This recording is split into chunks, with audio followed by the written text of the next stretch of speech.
In October and yesterday, the Iranian-backed Houthis have fired over 70 missiles and drones into the Red Sea. Early shots, fired on 26 October, were aimed at Israel itself and intercepted by USS Carney.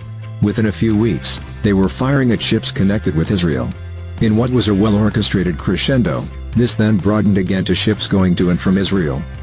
By now the USS Mason, Thomas Hudner, HMS Diamond and French ship Languedoc had joined Carney in achieving surface-to-air kills.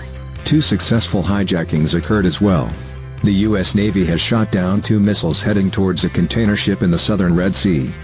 This has delivered the Houthi end state, disrupting freedom of navigation in an international chokepoint through which 12% of global trade passes. All the while the nation with the lead for keeping sea lanes open, whether they like it or not, has been on an entirely defensive footing. Early on, U.S. announcements were at pains to emphasize that nothing had been fired at them when, given the geography of the Red Sea, it would have been equally easy to claim this the other way. The White House decided early that disciplined restraint was to be the policy in the Red Sea. In early December the Houthis escalated further, with their targeting becoming largely random.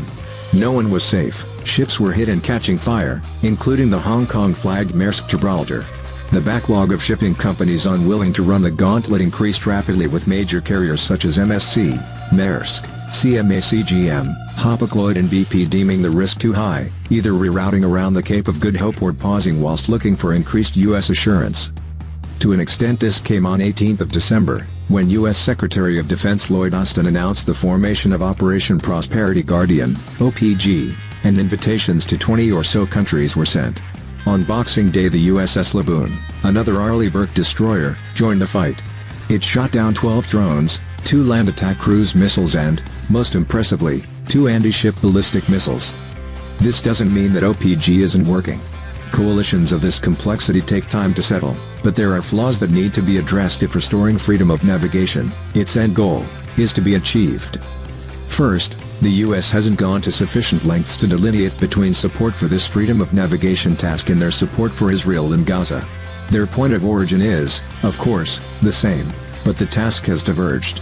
This is not clear enough yet, at least not to France, Spain and Italy who are currently saying, we'll support this task, but not under them. Second, OPG remains entirely defensive. You don't need to be an air warfare officer to realize that this is both unsustainable and risky. They have more $20,000 drones than we have $2 million missiles. Besides, playing defense and nothing else eventually sees the opposition score.